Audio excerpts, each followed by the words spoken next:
22 summer camp kids hiked into Yellowstone National Park for their annual wilderness trip and never returned to base camp. Their backpacks and sleeping bags were found neatly arranged around a cold campfire, meals still packed and untouched.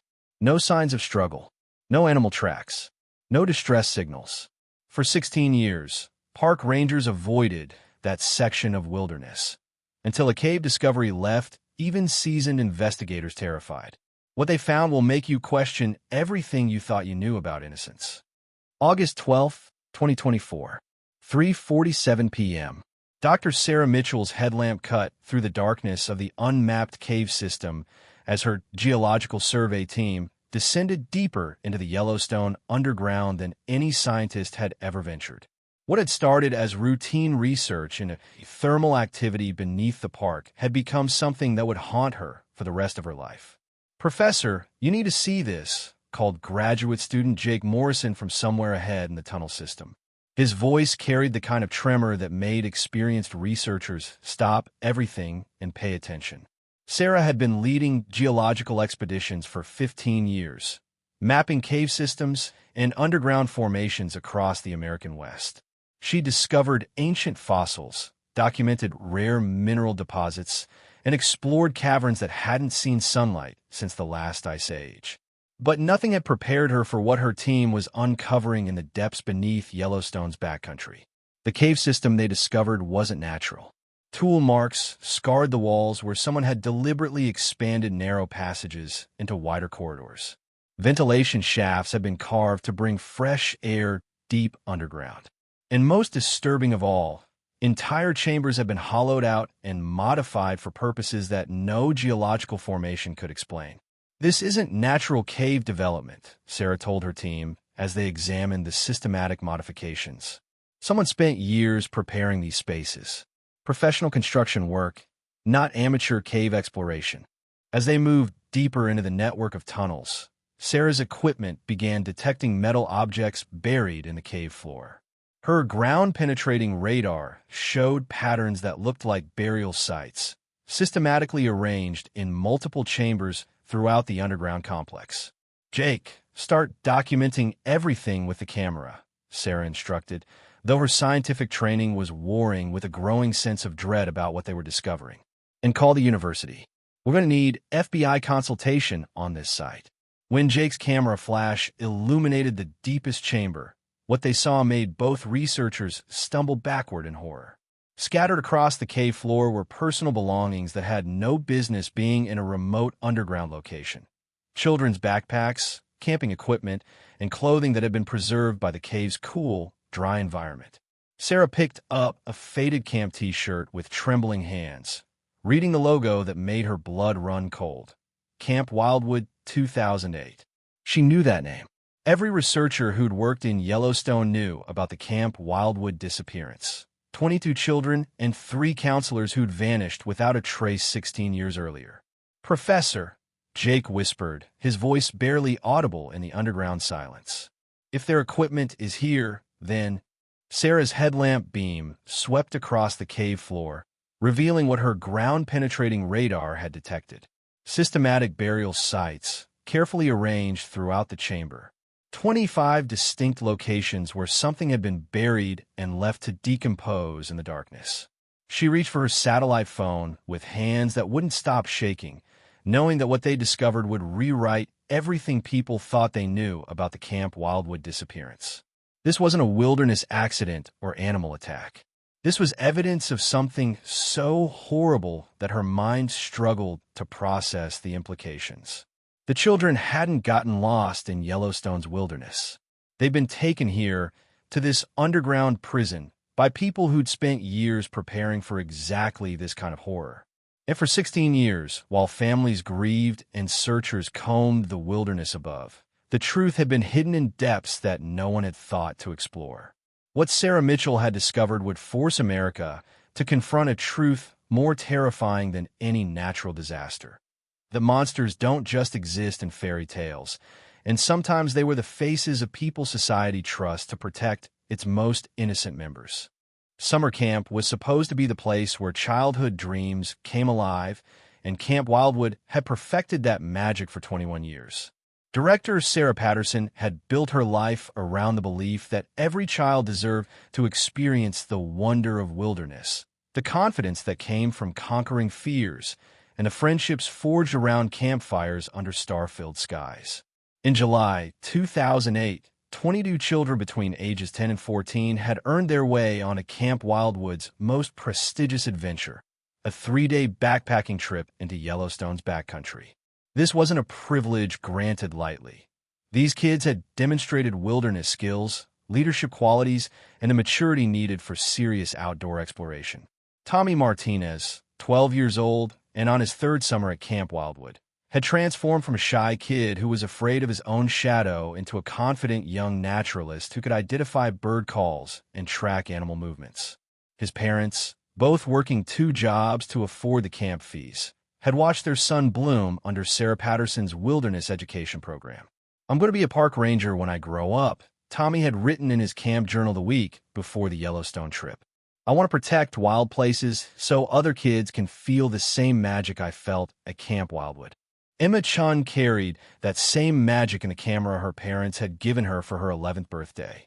She'd spent 2 summers documenting Camp Wildwood's wildlife, creating nature portfolios that impressed even the camp's biology instructors. Her dream was to become a wildlife photographer, capturing images that would inspire people to protect the natural world. Jake Williams, at 14, the oldest camper on the trip, had naturally evolved into a mentor for the younger kids. His leadership skills had earned him the respect of counselors who saw potential for a future career in outdoor education. Jake's parents, both teachers, had saved for years to give their son the wilderness experiences they'd never had growing up in urban Chicago. But it was 10-year-old Sophie Rodriguez who embodied everything pure and hopeful about the Camp Wildwood experience.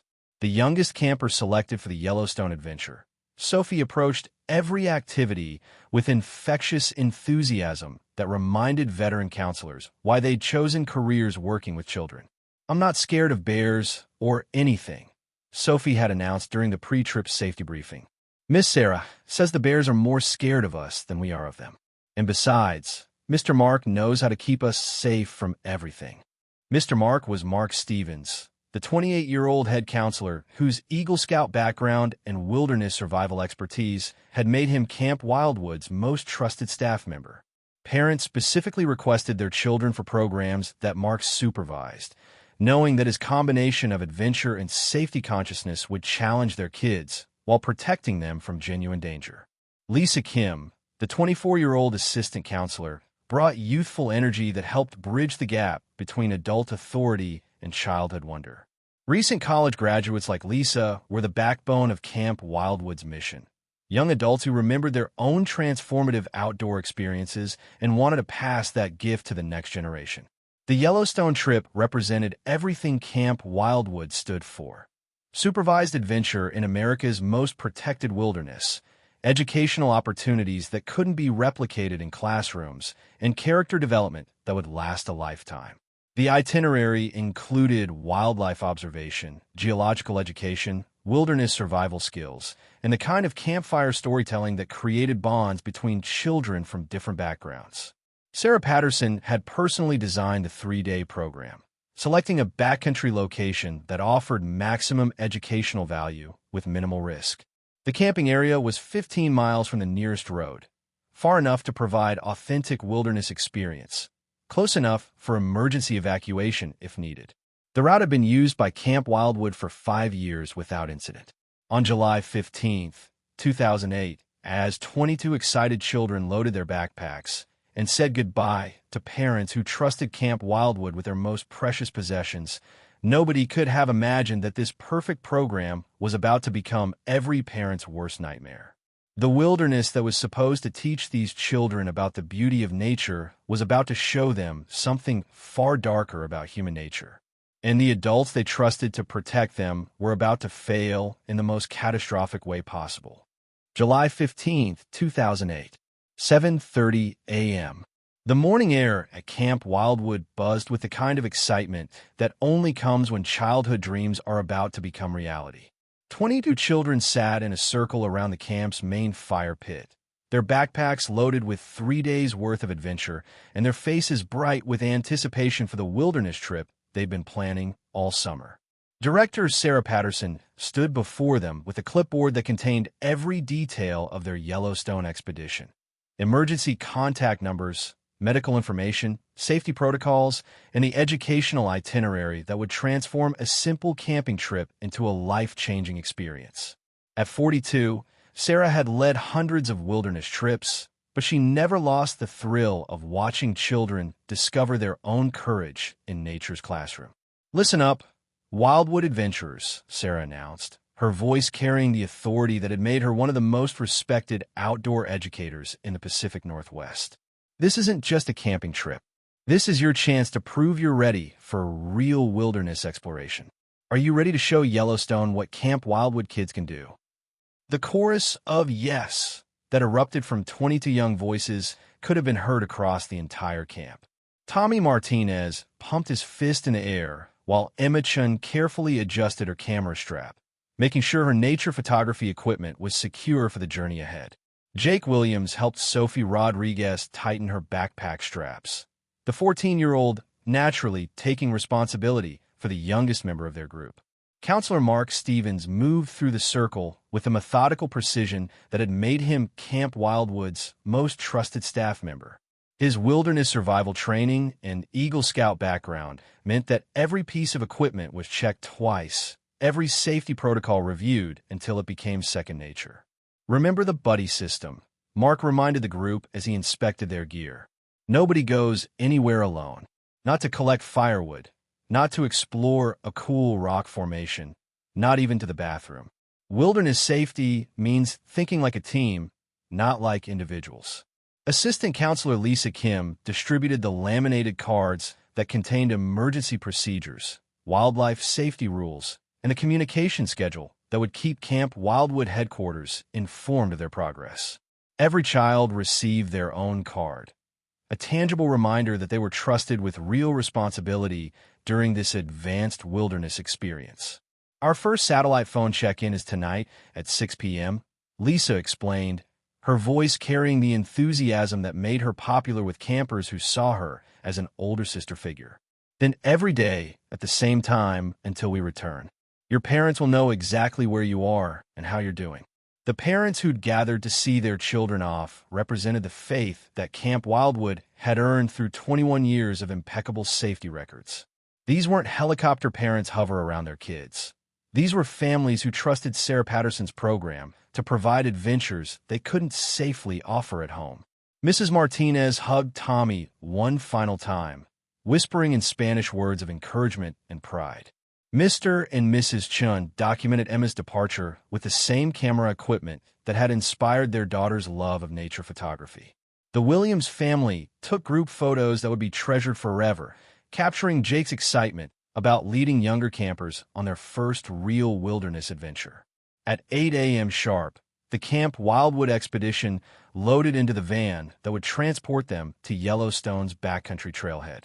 Sarah Patterson took one final head count, confirming that all 22 children were present and accounted for. Mark Stevens reviewed the emergency communication equipment one last time. Lisa Kim double-checked that every camper had their buddy assignments clearly understood. As the van pulled away from Camp Wildwood headquarters, 22 children waved goodbye to parents who believed they were sending their kids on the adventure of a lifetime. Sarah Patterson reviewed her itinerary, confident that her decades of wilderness education had prepared her for any challenge the next 3 days might present. None of them could have imagined that they were driving toward an encounter with evil that had been planning and waiting for exactly this moment. The wilderness they trusted to teach lessons about courage and self-reliance was about to become a nightmare that would test every assumption about safety, innocence, and the people society trusts to protect its children. July 17, 2008, 6 p.m. Camp Wildwood headquarters fell silent as the clock ticked past the scheduled satellite phone check-in time. Director Jane Morrison stared at the communication radio, waiting for Sarah Patterson's voice to crackle through with the daily update about their Yellowstone expedition. The silence stretched from minutes into an hour, transforming routine concern into the kind of alarm that made experienced outdoor educators start planning emergency responses. Sarah Patterson had never missed a scheduled check-in during 15 years of leading wilderness trips. Her obsessive attention to safety protocols and communication schedules had made her the most trusted expedition leader in Camp Wildwood's history. Parents specifically requested their children for Sarah's programs because they knew she treated every camper like her own child. At 8 p.m., when a second communication attempt failed to reach the expedition, Morrison activated Camp Wildwood's emergency protocols. The Yellowstone backcountry was unforgiving terrain where equipment failures or medical emergencies could quickly become life-threatening situations, especially for a group that included children as young as 10. Morrison's call to Yellowstone Park Service Dispatch at 8:47 p.m. initiated a response that would become the largest search and rescue operation in the park's history. Rangers who'd been planning quiet evening patrols suddenly found themselves coordinating helicopter deployments and specialized rescue teams for a missing group that included 22 miners. Last known location was the designated camping area 15 miles northeast of the backcountry access point.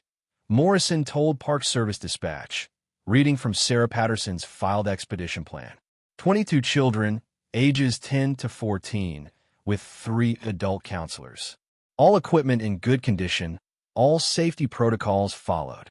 The first ranger team reached the campsite at 7:30 a.m. on July 18th, expecting to find a group that had experienced communication equipment failure or medical emergency. What they discovered instead defied every assumption about wilderness accidents and child safety in supervised environments. The campsite looked like a museum exhibit of perfect wilderness education. Tents were properly pitched according to leave no trace principles. Sleeping bags were laid out in neat rows, each one perfectly arranged as if waiting for children who were simply away from camp temporarily. Backpacks sat organized around a cold fire pit, every piece of equipment exactly where it should be according to Camp Wildwood's Wilderness Education Manual.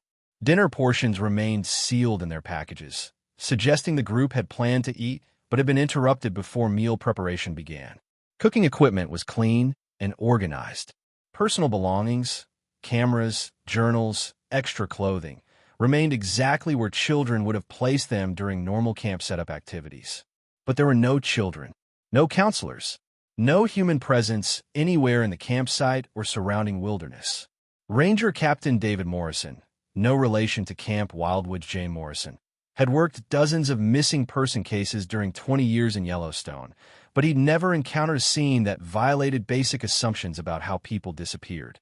Groups didn't vanish from properly established campsites without leaving traces of departure, struggle, or emergency. There's no trail leading away from the site, Morrison radioed back to park headquarters after his initial survey. No footprints, no broken vegetation, no dropped equipment. It's like 25 people just evaporated. The search dogs arrived at noon, specialized animals trained to track human scent across difficult terrain. But even the most experienced tracking teams found nothing beyond the campsite perimeter. 25 people had somehow left their perfectly organized camp without creating any sign of their departure. Search helicopters began systematic aerial surveys of the surrounding wilderness, scanning for any indication of where a group of children and counselors might have gone. The terrain included deep forests, rocky canyons, and thermal features that could hide or eliminate evidence, but experienced pilots found no signs of human passage.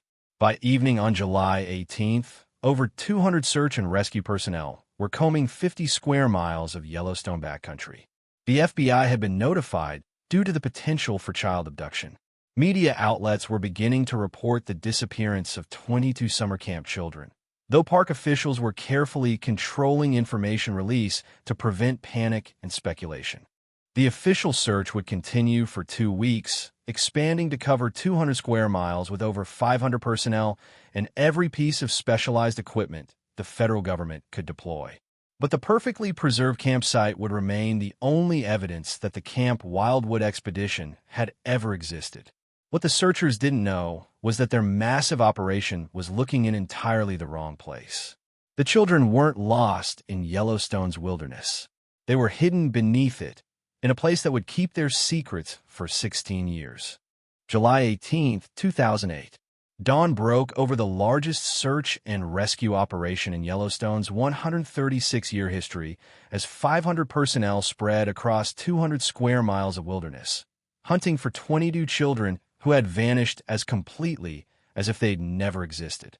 FBI Special Agent Patricia Hayes coordinated the federal response from a command post established near the abandoned campsite, studying evidence that challenged every assumption about how children disappear from supervised environments. The scale of the operation was unprecedented. Search and rescue teams from 6 states converged on Yellowstone with specialized equipment designed for every possible wilderness emergency. Cave rescue specialists rappelled into underground formations. Swiftwater teams searched rivers and thermal pools. Mountain rescue experts scaled cliff faces and rocky outcroppings where children might have fallen or sought shelter. But it was the evidence they didn't find that made the case increasingly disturbing. No footprints led away from the pristine campsite. No broken vegetation indicated passage through the surrounding forest. No torn clothing or dropped personal items marked a trail that search dogs could follow. 25 people had somehow departed their camp without creating any physical evidence of their movement. Agent Hayes had worked child abduction cases throughout her 15-year FBI career, but she'd never encountered a disappearance that violated basic principles of physics and human behavior. Children didn't vanish from wilderness campsites without leaving traces of panic, struggle, or attempted escape. Adults didn't abandon perfectly organized camps without grabbing emergency supplies or communication equipment.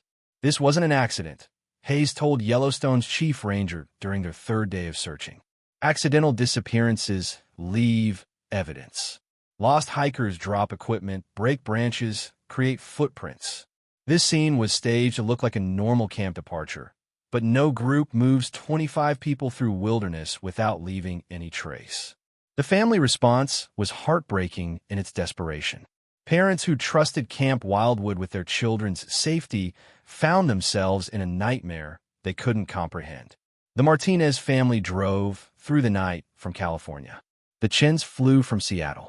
The Williams family organized carpool networks to transport other parents to Yellowstone, creating an impromptu support system for families facing the unimaginable. These aren't just statistics, Tommy Martinez's father told reporters during a press conference organized by the families. These are real children with dreams, personalities, futures that someone has stolen from them. Tommy wanted to be a park ranger. He was learning to identify bird calls. He was becoming the person he was meant to be. Private investigators hired by the families discovered information that federal agencies seemed reluctant to pursue.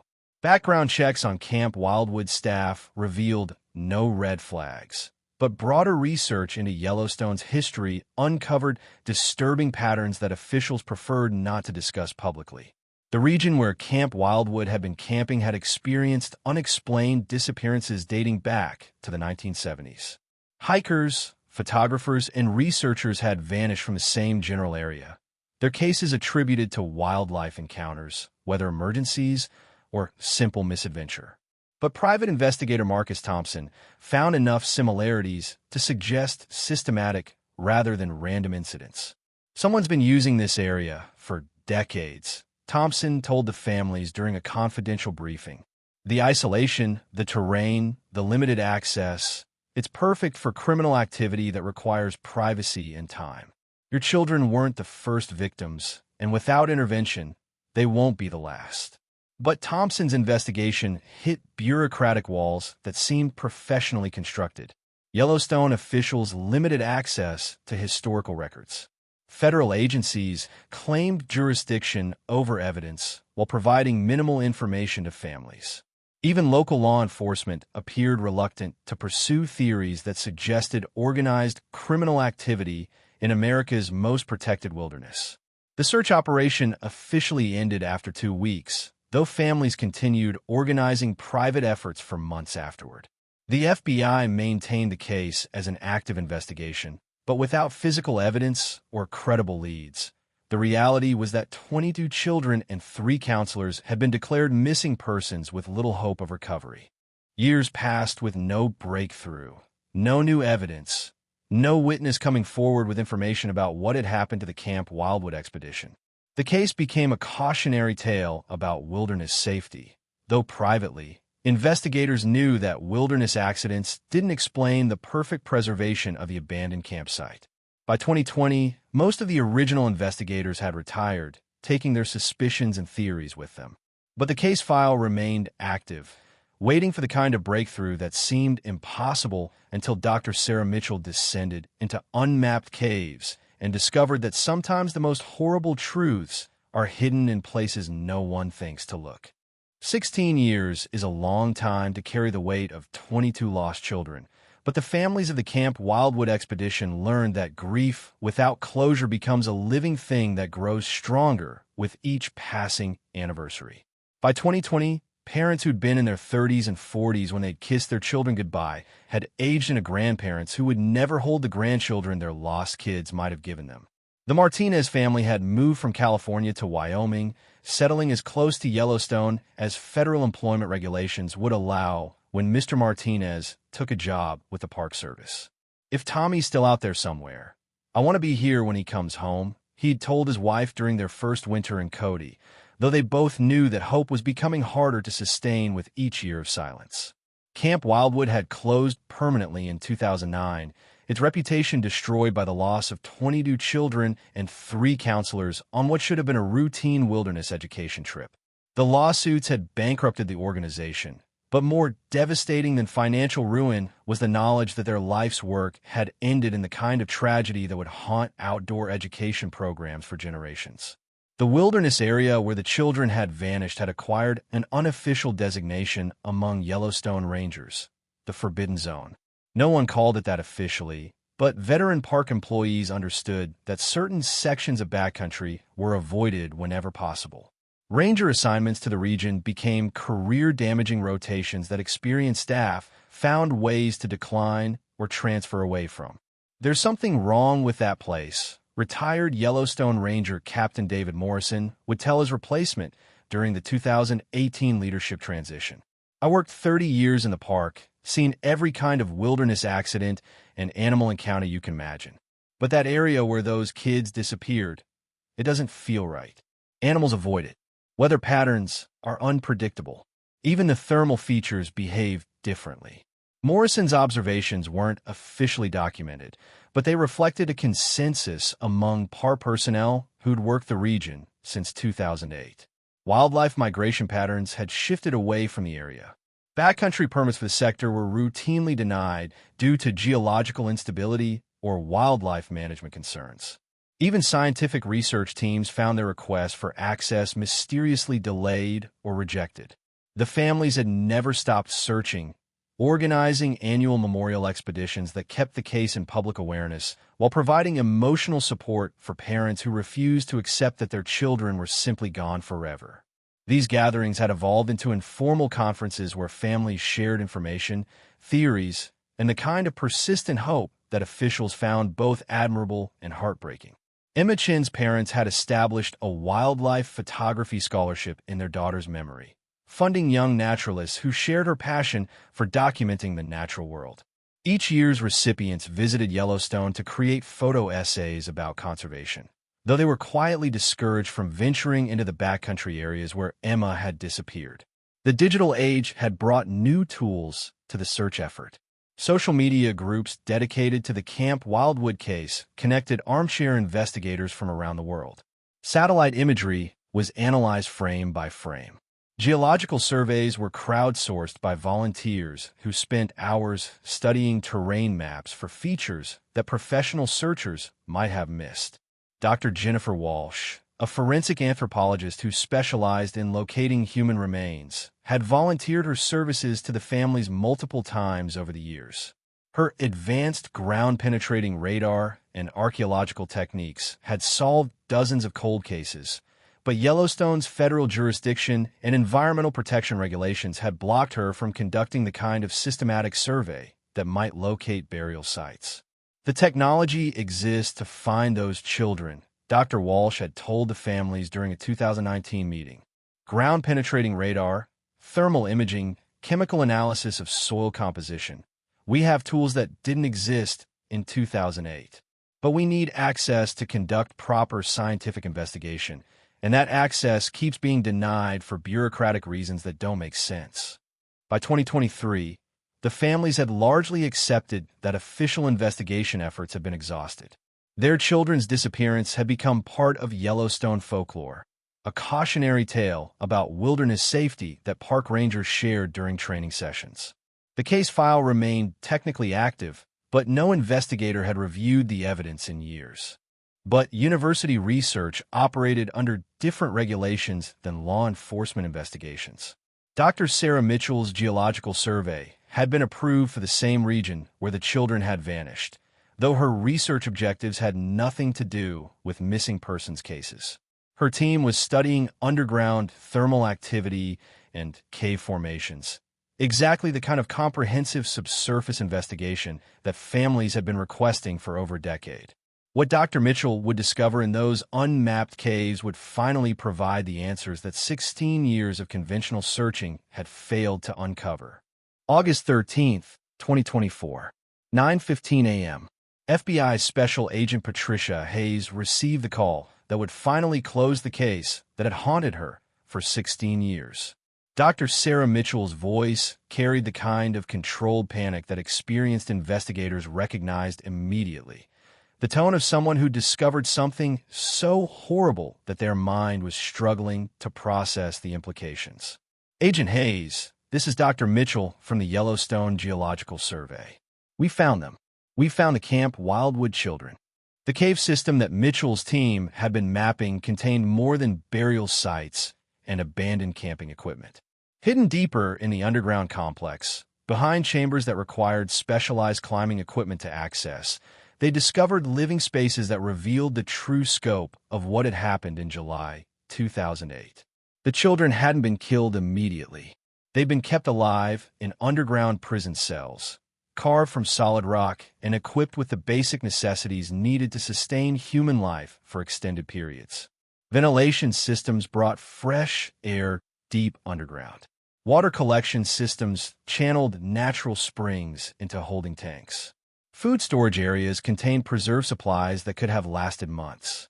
But it was the documentation they found that revealed the most chilling aspects of the crime.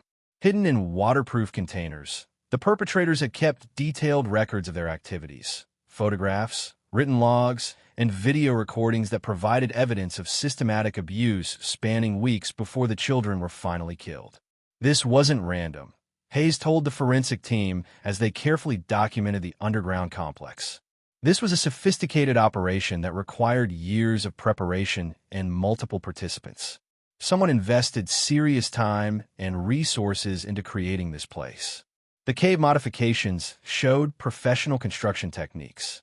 Power tools had been used to expand natural formations into the chambers where children had been imprisoned. Concrete had been poured to create level floors and secure cell doors. Even waste disposal systems had been engineered to prevent detection from surface investigations.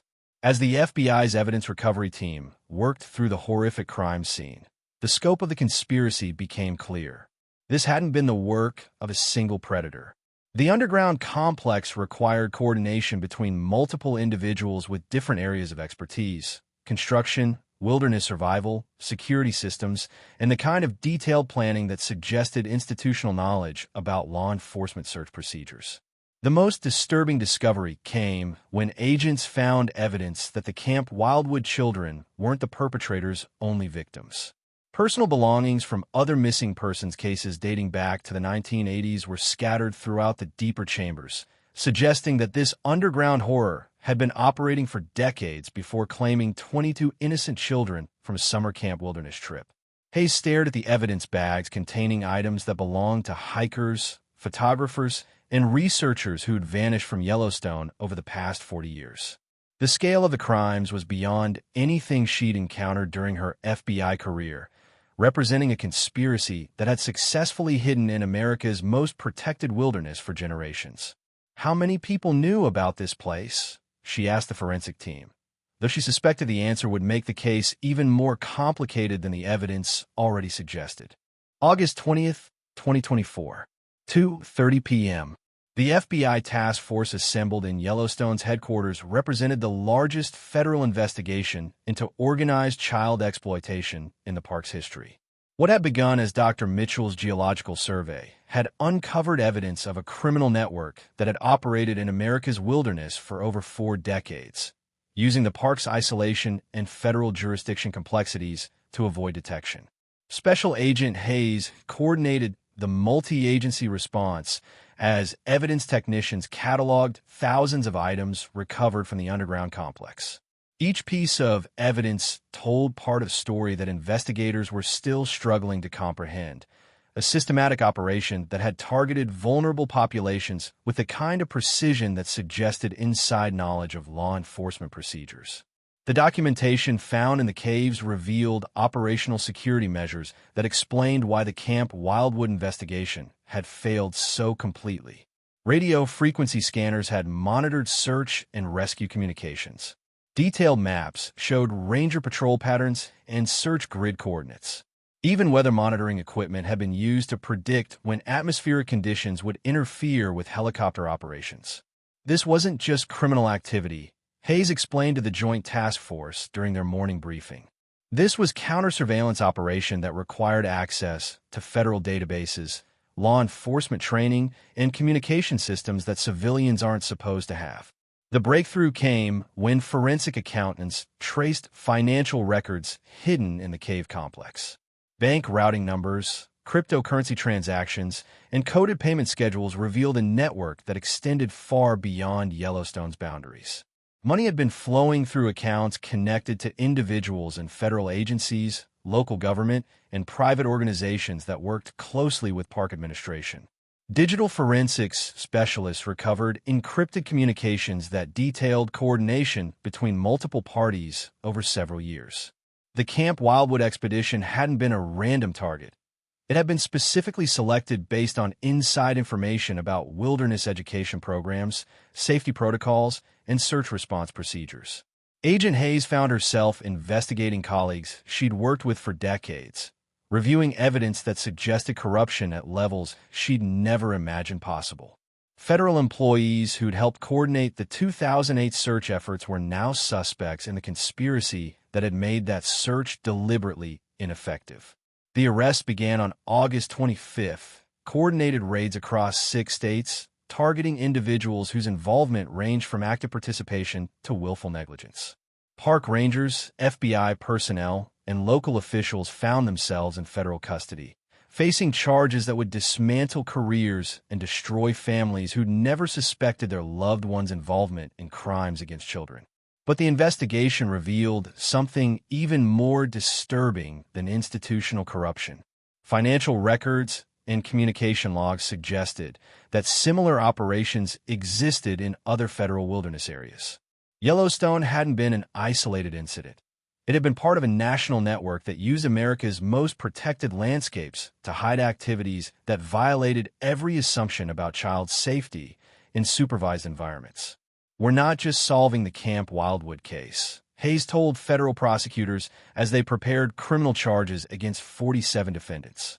"We're uncovering a system that's been operating in our national parks for generations." The families who'd spent 16 years demanding answers finally had them, though the truth was more horrible than anything they'd imagined during their darkest moments of grief and suspicion. 22 children who trusted their summer camp's wilderness education program proved that even America's most protected parks couldn't save them from a federal conspiracy that required 16 years of institutional cover-up to conceal systematic child exploitation. Dr. Mitchell's geological survey finally revealed the underground prison that park officials died trying to hide. The cave depths that concealed decades of murder became a testament to one scientist's courage in exposing corruption within our national park system. How many other children lie beneath wilderness areas, their murders disguised as hiking accidents? What happens when federal agencies prioritize reputation over child safety? Can outdoor education survive when protecting predators becomes secondary to institutional image? Drop a comment below. Do you believe similar networks still operate in our national parks today? Hit subscribe for more investigations proving truth survives longer than government cover-ups.